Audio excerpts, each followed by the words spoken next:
So guys, welcome to my YouTube channel Computer Study का गुरु, computer का महाज्ञान।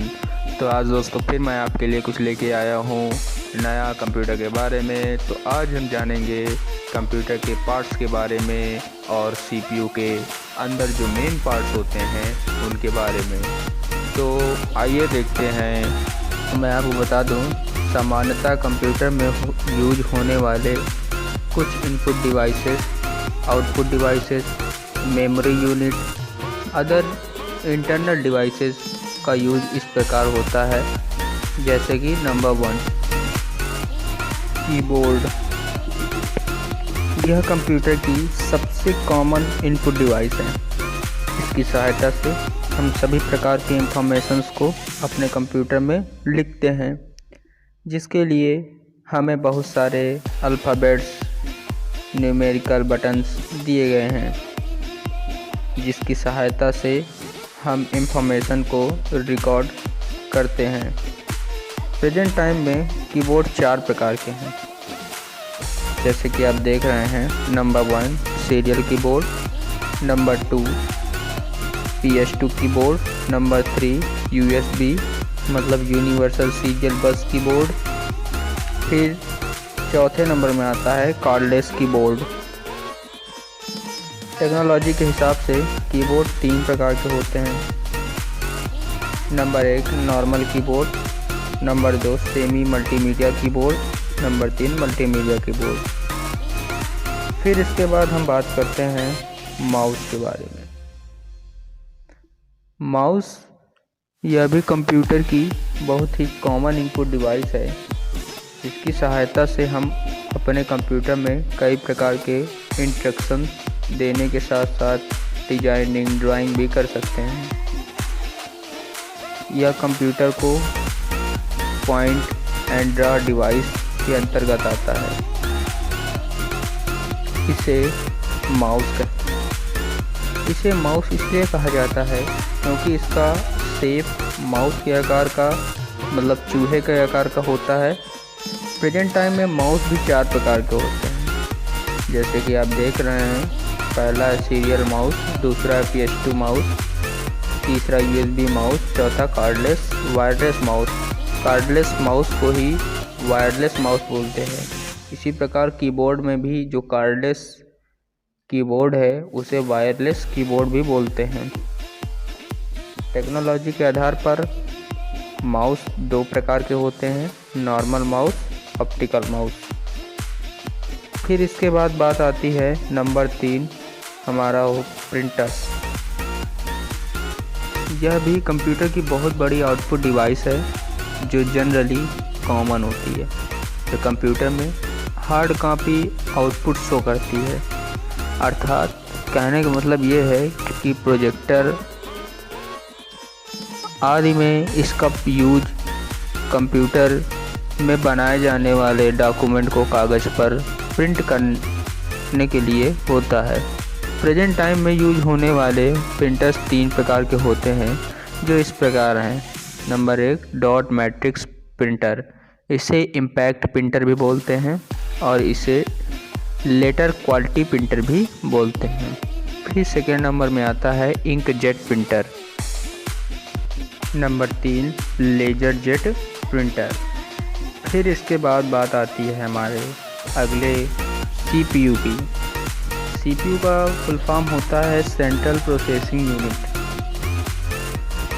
यह फाइबर तथा मेटल से बना हुआ एक बॉक्स होता है, जिसमें अंदर हम सभी इंटरनल पार्ट्स को व्यवस्थित ढंग से लगाते हैं। यह वास्तव में CU और ALU तथा MU का कॉम्बिनेशन होता है। CU मतलब कंट्रोल यूनिट, ALU मतलब अर्थमेटिक लॉजिक यूनिट, MU का मतलब मेमोरी यूनिट का कॉम्बिनेशन होता है। इसे CPU कैबिनेट भी कहते हैं। CPU को सबसे सर्वप्रथम इंटेल कंपनी AMD ने बनाया था। अब बात आती है माइक्रो प्रोसेसर। यह एक टाइपिकल इलेक्ट्रॉनिक आईसी होती है जिसे कंप्यूटर का माइंड भी कहते हैं। यह कंप्यूटर सिस्टम का सबसे मुख्य भाग होते हैं। यह कंप्यूटर में सभी सॉफ्टवेयर तथा हार्डवेयर को कंट्रोल करता है। किसी भी कंप्यूटर की स्पीड मुख्य रूप से उसके प्रोसेसर पर आधारित होती है। इसे सामान्य भाषा में सीपीयू भी कहा जाता है। फिर इसके बाद आती है सीपीयू में लगे हुए फैन की। सीपीयू फैन के बारे में जानते हैं। यह प्लास्टिक का बना हुआ एक पंखा होता है जिसे एल्यूमिनियम बेस के साथ प्रोसेसर के ऊपर उसे कोल्ड रखने के लिए लगाया जाता है। जो सीपीयू फैन होता है उसका कार्य होता है हमारे कंप्यूटर में जो सीपीयू लगा होता है उस सीपीयू के अंदर की गर्मी को कंट्रोल करता है वो, और उसको ठंडा रखता है। इसलिए इसे सीपीयू कूलर भी कहते हैं। यदि कुछ मिनट के लिए भी सीपीयू फैन बंद हो जाता है तो कंप्यूटर शट डाउन हो जाता है। यदि हम उसके बाद भी कंप्यूटर को ऑन रखने की कोशिश करते हैं तो प्रोसेसर जल सकता है।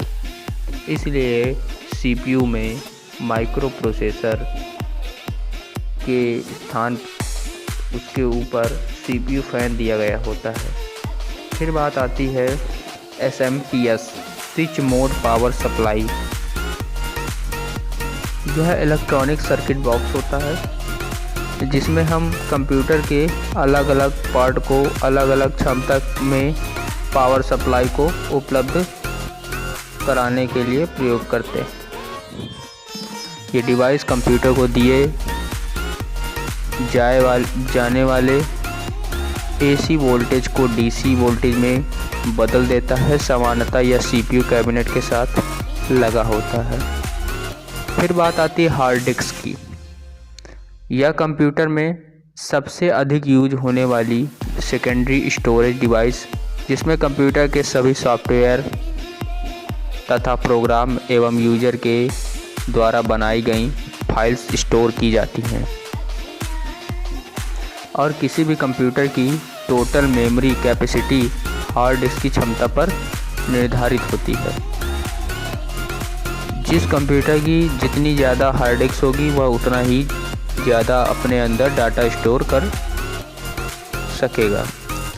फिर बात आती है मदरबोर्ड। यह एक इलेक्ट्रॉनिक सर्किट बोर्ड होता है जिसे मेन बोर्ड भी कहते हैं, जो कि कंप्यूटर में लगे इंटरनल एवं एक्सटर्नल सभी भाग इसी बोर्ड के साथ लगे होते हैं। मदरबोर्ड से ही सारे कंप्यूटर के पार्ट्स जुड़े होते हैं। फिर बात आती है UPS। UPS के बारे में मैं पहले भी अगले वीडियो में चर्चा कर चुका हूँ, तो एक बार फिर से देख लीजिए। अनइंटरप्टेड पावर सप्लाई, इसका full form uninterrupted power supply और अनइंटरप्टेबल पावर सप्लाई दोनों ही होता है। यह कंप्यूटर वोल्टेज मेंटेनेंस के लिए यूज होता है। साथ ही साथ पावर सप्लाई के साथ बंद हो जाने के बाद 30 से 40 मिनट तक कंप्यूटर को ऑन रखता है, जिसके लिए इसमें एक रिचार्जेबल बैटरी लगी होती है। फिर इसके बाद बात आती है एक्सटेंशन कार्ड। यह कंप्यूटर के अलग अलग प्रकार की क्षमताओं को बढ़ाने के लिए यूज होने वाली कुछ विशेष इलेक्ट्रॉनिक कार्ड्स जिन्हें मदरबोर्ड में PCI slots peripheral component interconnect में लगाते हैं। वर्तमान समय में कुछ मुख्य एक्सटेंशन कार्ड इस प्रकार हैं, जैसे sounds card, graphics card, USB card, LAN card, modem card, ETC। बहुत सारे और भी कार्ड होते हैं। ये कार्ड कंप्यूटर में इसलिए लगाए जाते हैं जिससे कि कंप्यूटर में हम अलग से कुछ डिवाइसों को अपने कार्य अनुसार उनको जोड़ सकें। तो बस गाइस, आज के लिए इतना ही। कल फिर मिलेंगे नए वीडियो के साथ। So guys, thank you. Thank you for watching. Please like and subscribe. Press the bell icon.